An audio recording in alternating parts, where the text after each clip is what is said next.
now calling case 250000875, State of Michigan versus Gary Markin. Good afternoon, Your Honor. Danielle Hageman Clark on behalf of the people. Good afternoon, Your Honor. Todd Flood on behalf of Mr. Markin, who's back to my left, along with my colleague. Place your name on the record. Good afternoon, Your Honor. Hannah Bergo on behalf of Mr. Gary Markin. Thank you. State of Michigan versus Alita Moffett. This is 250000877. Good afternoon. Ellen Michaels on behalf of Alita Moffett, who is present in court. To my left, please state your name for the record. Alita Moffett. And I also obviously... Oh, sorry, Danielle Hageman Clark for the people. I always do this to you at least once here when we get started, and I won't do it again. 250000878, the State of Michigan versus Jeffrey Mosteller. Good afternoon, Your Honor. Alana Sharon on behalf of Jeffrey Mosteller, who is present in the court. To my left, please state your name for the record. Jeffrey Allen Mosteller. Danielle Hageman Clark for the people. All right, and then 250000876, State of Michigan versus Tamla Peterson. Your Honor, good afternoon. Tom Cranmer and Gerald Gleason appearing on behalf of Ms. Peterson, who is here in court. Tamla Peterson. Thank you. You can be seated. And just for the record, the other day, Ms. Shawn, we really had a hard time catching you if there was an objection or something just from where you're at. Okay, I'll be louder. And so there is a microphone that's right there. I just think, unfortunately, we're seated farthest away from it. So I wanted to make sure I brought that up before we got going. Yes, Judge. Thank you. Are we ready to pick back up exactly where we left off? I believe we had defense attorneys that had yet to cross-examine Deputy Fire Chief. Right. Correct? Are we ready to pick back up? Yes. All right.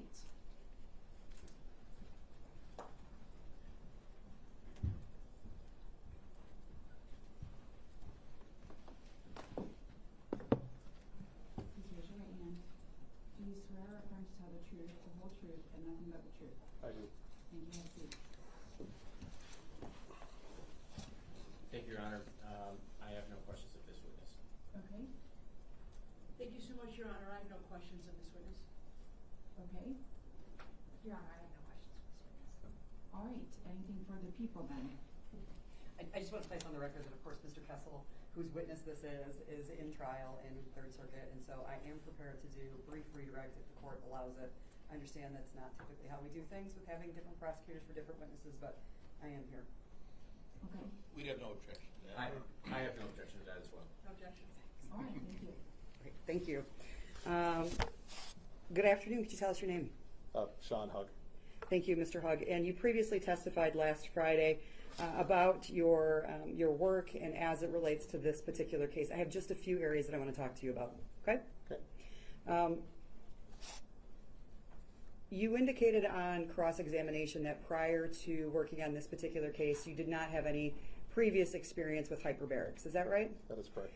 During your review of this case and your determination about cause and origin, did you come to learn about hyperbarics? I did, yes. Specifically as it relates to materials that are allowed in hyperbarics, did you learn whether or not there are certain types of materials that are allowed inside of the chamber Yes. when it is being used? Yes. What type of materials are allowed?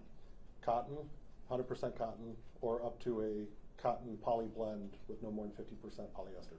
Do you know why it is those particular materials are allowed inside of the chamber? Because cotton has a much less potential for developing static electricity through triboelectric charge, through movement or friction. And in this particular case, is it your understanding, or do you know whether or not Thomas Cooper had clothing on at the time of the explosion? Yes. He did? He did. And is it your understanding that these particular chambers, can you see into them? Yes. And so,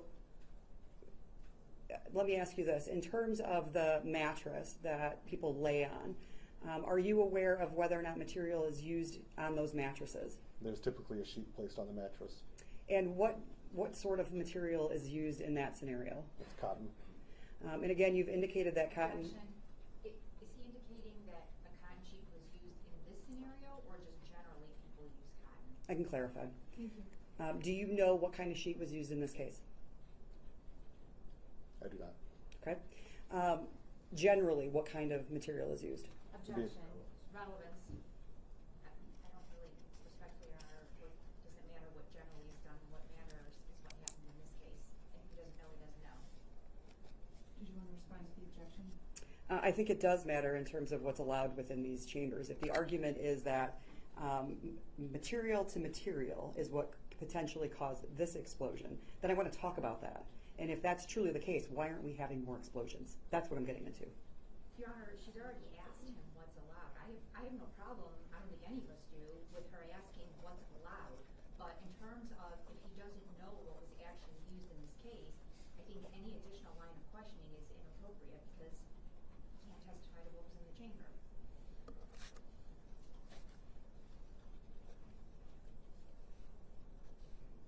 Was this an issue where he doesn't know what the material was, that was used in the chamber, or that they use in the chamber, or he doesn't recall? Well, let me ask you this. Do you know what's typically used in chambers? Objection, I've I already think that was the objection. Okay. I just want to break this down. So he had previously just testified that he learned the types of materials that were typically used in the chambers. That was part of his research and what he learned in investigating this. He just testified to the materials that were preferred. So those are two different things, right? The question he was asked is, did he know what materials are allowed? I have no problem with him testifying to that, and I think it's probably contained in all the exhibits that have been admitted. Certainly. But to then go further and ask him what was in the chamber, right, I have no problem with that question either. But once he says, I don't know, anything past that is irrelevant. If it's the testimony that he doesn't know in this particular case what the material was, I don't know that he'd be able to continue to answer questions on that issue. Fair enough. I'll move on. Is cotton an insulator, a conductor, or something else? Cotton is an insulator. What does that mean? It means it does not freely allow electrons to move across its surface or to another surface. And I think we've heard testimony previously that static electricity always goes to ground. That is correct. What about human beings? Are they conductors, insulators, or something else? Human beings are conductors. So what does that mean? It means that they will receive the charge and will pass it to ground upon contact.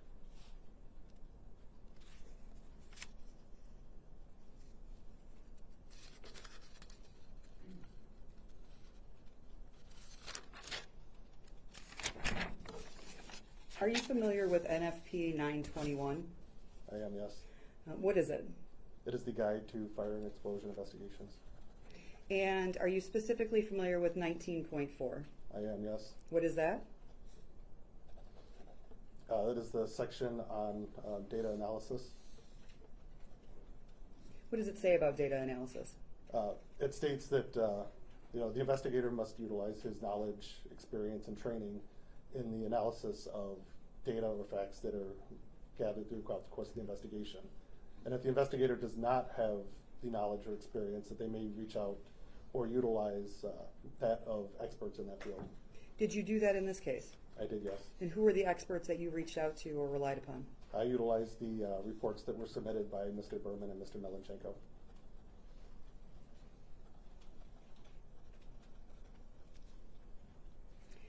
NFP 99, specifically section 14.3.1.6.3.2, does it talk about the use of a grounding strap? It does, yes. And what does it say? It states that any operations in an atmosphere above 23.1% shall require the use of a high impedance patient grounding strap affixed to the patient's skin. Does it say may? No, it says shall. In your expert opinion, would the use of a grounding strap have reduced the likelihood of ignition in this case? I believe so, yes. Why? Because through the use of a grounding strap on the patient, he would have been at the same electric potential as all the other conductors within the chamber, and therefore would not have created a differential in potential should he become charged with static electricity, generating a static electric current. Thank you. Anything else for this witness from any of the defense attorneys? Can you give us 1 minute? I can, of course. Thank you.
Chief, good afternoon.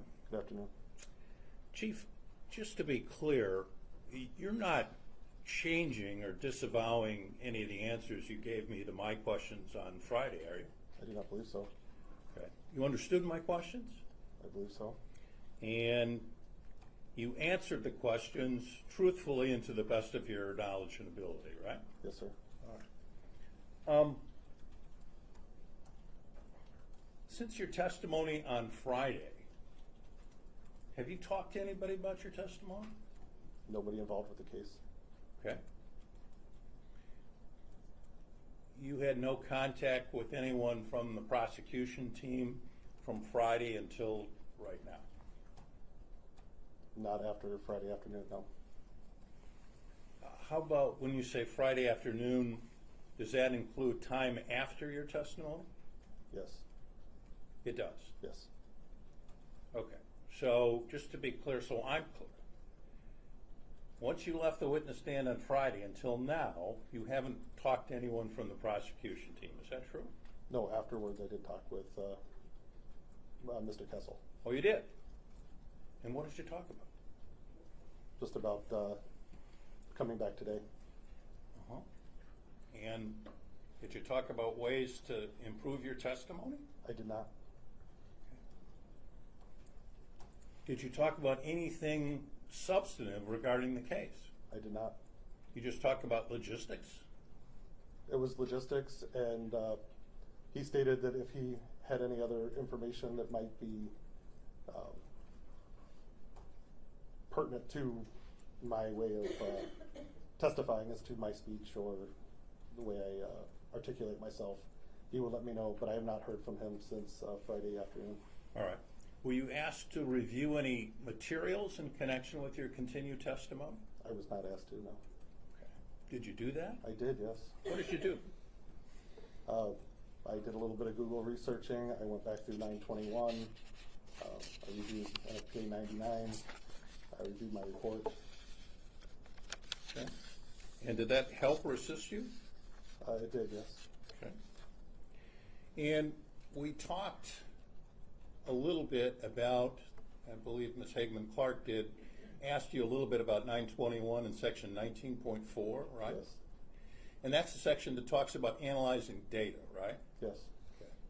And that section clearly and unequivocally says that in reaching a conclusion, you have to analyze all the data, right?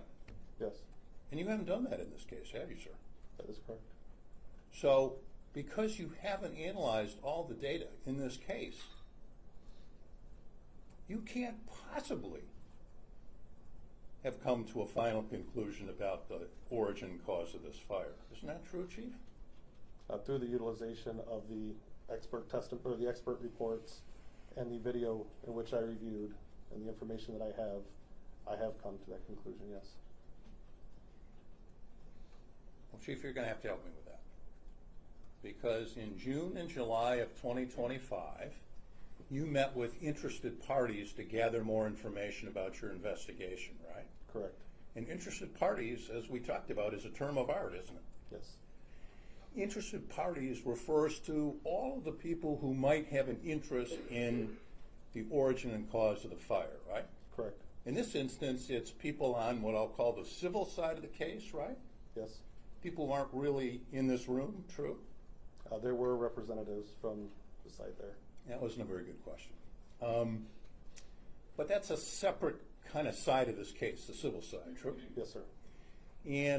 But there's also the criminal side, and the defendants, they're interested parties, right? Yes, sir. And the reason that you got together with the interested parties back in June and July of 2025 is to collectively discuss how this fire ought to be investigated, right? Correct.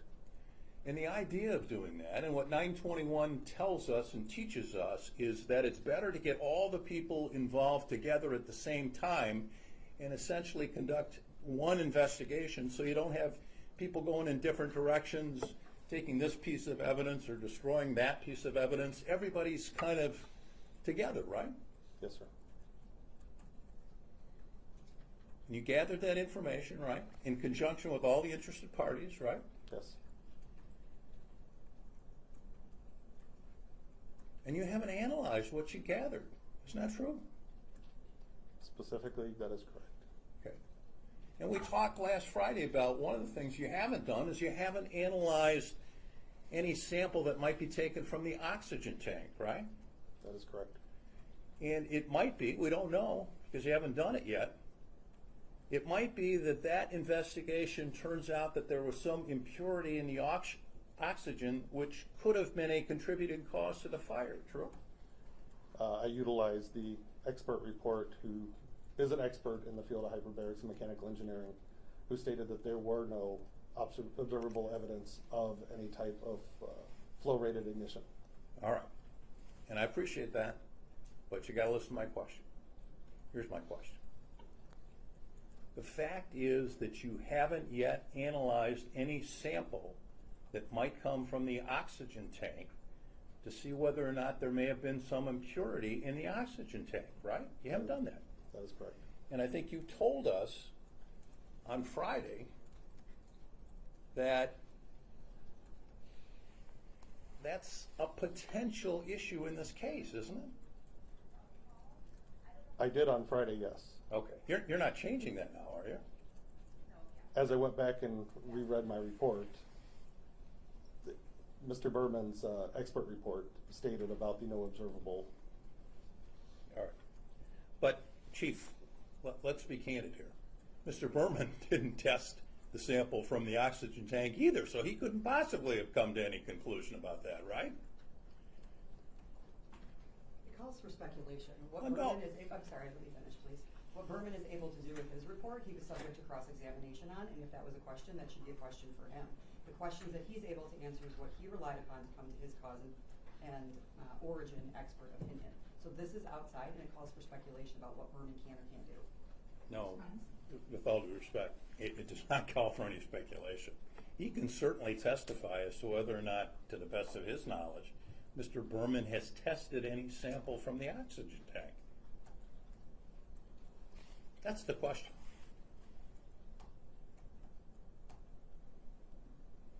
All right, I think that's clearer than the original question, but if that's the question in its entirety, then I think he can answer it. He knows. All right, and I'll apologize for the imprecision of my earlier question. So you heard the judge's question? Yes. Can you answer? To my knowledge, it was not tested. All right. Okay. And, Chief, you stand by the fact, do you not, that you can't rule out fabric-to-fabric static as a cause of this fire, right? With absolute certainty, no, I cannot. Okay. All right. I have no further questions, Shawn. Thank you.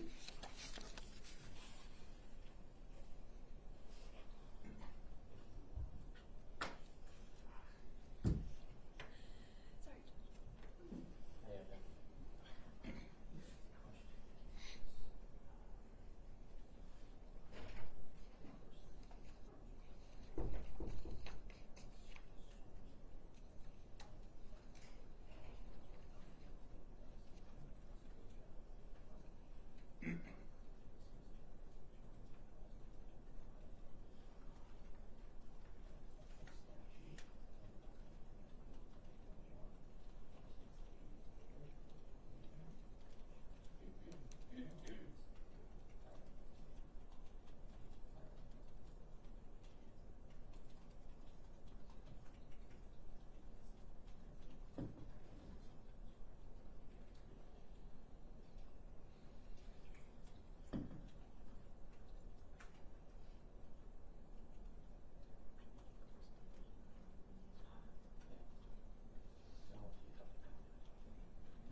Good afternoon. How are you? Good afternoon. I have just maybe one or two questions. Have you ever heard the name Tom or Thomas Fox? I have, yes. Okay. Have you ever spoken with him? I have not. Okay. Did you, at any point during your investigation, know that he had been interviewed by Detective Yunkari? I did not. Did you at any time during your investigation know that he had expressed an opinion that wristbands were not needed? I did not. If you would have known that, what would you have done with that information? It would have been included in my report and utilized in the overall formulation of an opinion. Would you have been obligated to speak with him and investigate his opinions to see if they had merit? As I did with Mr. Berman and Mr. Melenchenko, depends on the medium in which I received the information. The last time you were here, you talked about the scientific method and your obligations to not be biased. Do you remember all of that? Yes. Okay. Would you have an obligation if it was made known to you that there was an adverse expert opinion to Berman and Melenchenko to interview that person? Yes. Okay. And obviously that didn't happen here, is that correct? That is correct. That's all you are. Thank you. Okay. Do you have anything else for this witness? I don't. Great. Thank you. Can you step down?